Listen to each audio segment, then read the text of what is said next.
Hi, Zizaran here with another video, and now we're going to go over some of the new stuff, the new updates from Path of Exile, and like the teasers. So some of the things that they're coming out with in Heist is Replica uniques, and there's been also a slight update to Shroud of the Lightless here, so we can see.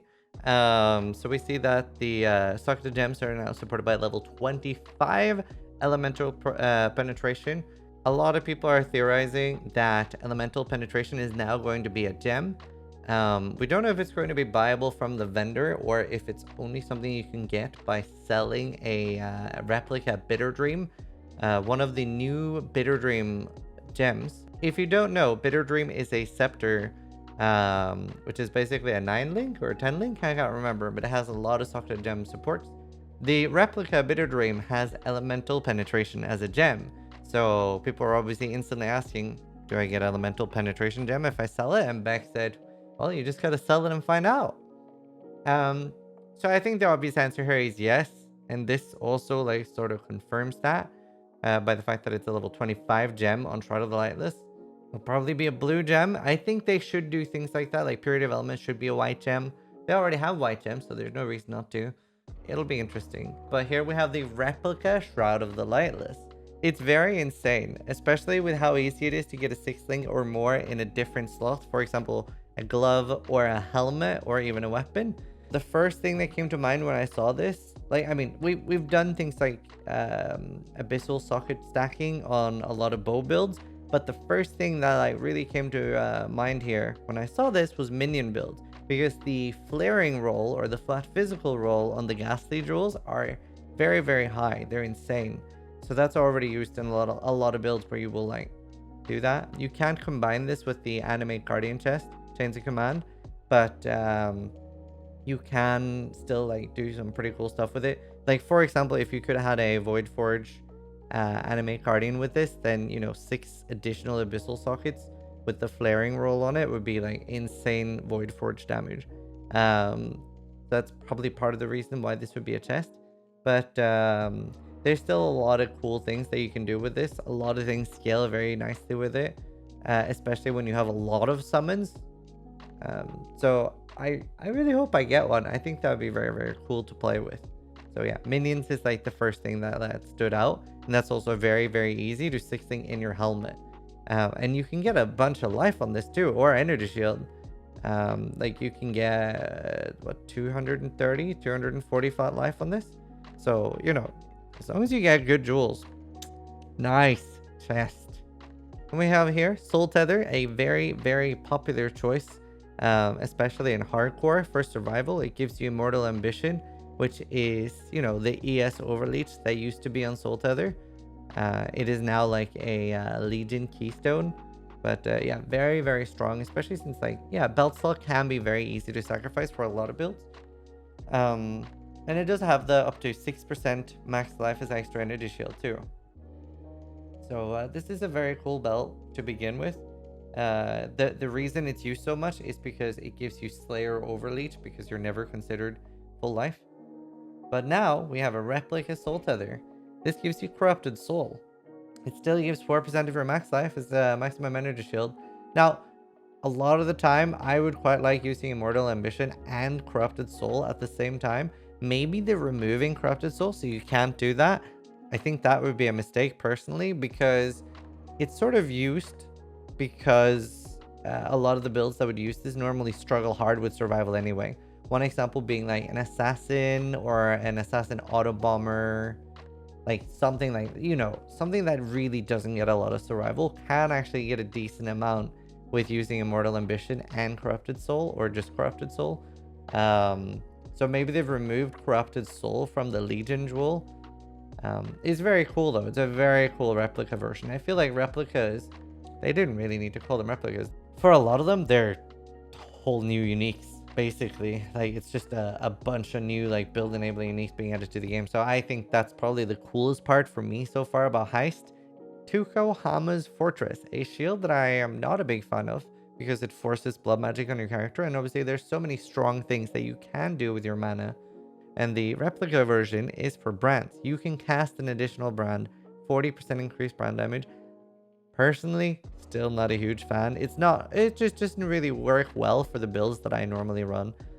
I think the brand version will probably be used more than totems. I feel like totems are in an exceedingly bad spot in Path of Exile right now.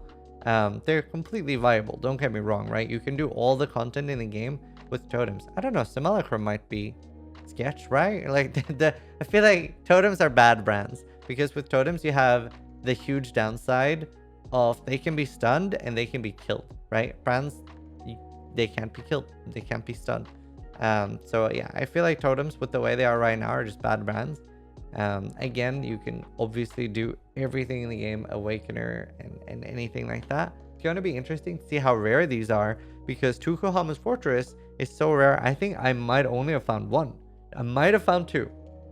Obviously, it's only been out for a year and a half, 2 years, but I've only found one or two.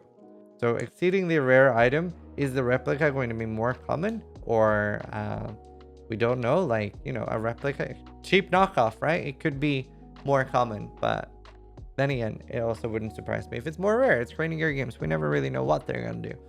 Moving on to some of the gem qualities here. So the Spectral Shield Throw has up to 20% critical strike multiplier per 100 max energy shield on your shield. So that is, you know, if you have 400, it's like 80 crit multi. Now, the crazy thing about this, and all this kind of matters for all, especially the conversion qualities, but all the new qualities that are coming in gems now, this actually puts Enhance back in play. Enhance is sort of not really being used a lot except for a few niche builds, right? It's not something you're not throwing an Enhance in most builds, especially not on your core gem. This might change it a little bit, because especially in things where you can get a +2 glove with a +2 corruption, like when now you start getting, you know, it's very popular on level 5, 6, 7, 8, 9 and powers, right? Like investing heavily into like gem levels and strength gem, stuff like that. We might see like a big, I mean, I think it's definitely got to be a big increase over how Enhance is currently used. I feel like I very rarely bother fitting Enhance in my builds. This might change it. Like, especially like, what if you can now get 100% conversion with like a level 7 Enhance or something on the new Flame Blast gem? Like, there are a lot of like niche, really fun builds. They might not be the strongest, but there's a lot of niche, fun builds that open up a lot because of the quality effect and Enhance. So I think that's really cool, because I think the idea of Enhance is very fun, but it's never really been particularly useful except outside of like curse quality, aura quality, and a few like more like not like the most standard issues, or sorry, most standard uses. Whereas now, when you can level 7 Enhance or 6 Enhance or something with this, could be quite a lot of additional crit multi. I don't know if it's actually better than a normal support gem in this case, but definitely worth thinking about for the upcoming league. But here we have Skeleton Archers now, which is new. So now we have Skeleton Warriors, Skeleton Archers, and Skeleton Mages, which I think is very cool. Like, that's a new thing that's been added. So that is pretty special.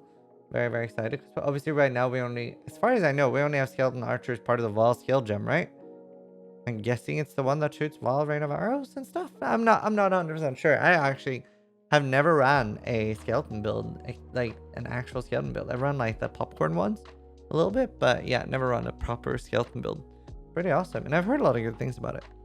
Here we have some other ones with Infernal Blow. Explosion has a 9% chance to apply uncharged debuff on hit. This is basically what it does is it'll let the Infernal Blow explosion chain. I'm trying to think the best way to explain it, but the explosion doesn't chain off itself. Like, it'll explode and the explosion will kill things, but the things killed by the explosion don't explode. However, 20% per 20 quality, even with enhanced play, I don't know. I mean, I'm hoping they're nerfing the Crusader chest, because that's part of the problem with it, is that the Crusader chest is just too broken. It's too good. It's insanely strong. But yeah, let's move on to the Shock Nova here. Ring has 40% chance to shock, but Ring shocks as if dealing 100% more damage. This could be really cool, especially at higher quality levels. Because I wonder if you get it to like 36 quality, will it do it like it's like 200? Or, you know, if you get 40 quality, will it be 200% more damage? You could get some juicy shocks here. definitely interesting. A lot of these qualities, in a lot of the cases, they make the original quality kind of dumpster. So that's kind of sad, I guess, in a way. But yeah, the Reeve quality, 100% of his damage converted to a random element. Very cool. Could like make for some very interesting playthrough or plays with like elemental equilibrium. Because you're probably very rarely going to get the same one twice, right? So you're basically guaranteed a damage boost. You're gonna go fire, cold, lightning, fire, cold, lightning, fire, fire, cold, cold, lightning, lightning. I mean, a lot of the time you're gonna get a damage boost more than you're like healing it. So very cool play style there, I think, and definitely makes Reeve more an actual useful ability. Like we've seen a lot of Cyclone was her flavor of the month for a while, Lacerate for a while, Blade Storm. Reeve has been like a lot of people's favorite just because it is such a cool playstyle with the build up. The Vol Reeve is very fun. I like it. So I think we'll see a lot more Reeve just because of that. And you know, Elemental is very fun to play too. Reckoning has a up to 40% chance to debilitate an enemy for 1 second on hit. So what debilitate is that they move 20% slower and they deal 10% less damage. So that's definitely like a very, very nice damage reduction there, especially if it's something you can just slug in somewhere as a nice trigger. I'll definitely see this being used for bosses, but it's only for 1 second. Is it really going to save you? I don't know. It's never going to be as useful as Vigilant Strike, I think. Plague Bearer, you have 10% increased movement speed while infecting. So just increased movement speed. I've actually never played Plague Bearer. Just look kind of clunky, and I don't know, maybe I should try it. Maybe this is the league. But yeah, more movement speed. It's a build that really does like favor running around, right? It's like Poison, Righteous Fire. So yeah, more MS, really good. Looking over at Shrapnel Ballista, which has chains +1 times. That is insanely strong as a quality thing. Shrapnel Ballista is kind of janky. I did make a Shrapnel Ballista character. I can't remember how many Shrapnels or how many Ballistas I ended up getting. Was it 12? It was quite a lot. I had a lot of Ballistas. And it looks very fun.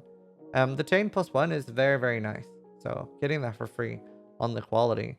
And I'm guessing, yeah, so that's just for like every 10 quality. So if you get it to 20, you get 2. If you get it to 30, it's 3. 40, it's 4. How much quality can you slug onto it for free chains? It's pretty nice though. Like it's obviously not reducing your damage, and chain is like insanely good.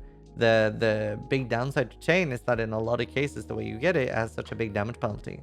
So the quality for Kinetic Bolt is increases in reduction to cast speed applied to attack speed at 65% of their value. Terrible at head math, but I'm guessing it'll be what? It'll apply cast speed at 1-to-1. Wow, math is hard. It's a good thing I became a streamer. Thank you for taking care of me. But yeah, so 100% attack speed from cast speed. It's very cool. I don't know if that's enough to make me play Kinetic Bolt over the other wand attacks. Power Siphon and Frenzy are used a lot for, you know, spell slingers. And then you have Kinetic Blast, Barrage, or Power Siphon itself with Barrage support are used like primarily with wands. I think Kinetic Bolt looks incredible, just, you know, visually. So I've always wanted to play it, but the zigzag pattern, it's not exactly great compared to Kinetic Blast. Herald of Purity gets a up to 10% chance to taunt on hit. They're all like, this is actually great for so many builds. And like taunt, just such a great thing. A lot of people put this on ghastly jewels anyway, just because minions taunting is very strong and they can be very, very tanky. So especially during leveling, I feel like Herald of Purity is like amazing. It just feels great to like, I mean, sometimes they can get you killed when like Kitava targets a smash on your Herald or your totem or something in the side and you jump into it. But for the most part, especially once you're aware of it, they can be really good. So that's cool. I like that. I'm very excited for a lot of the gem qualities here. So I hope you guys enjoyed the news sum up. I've been trying to do them in like batches so you guys can get my thoughts on like a lot of them at the same time instead of getting like one. But yeah, hope you guys are excited for Heist and the Awakener event we're putting up for it. Thanks for watching, and try to die less than I do.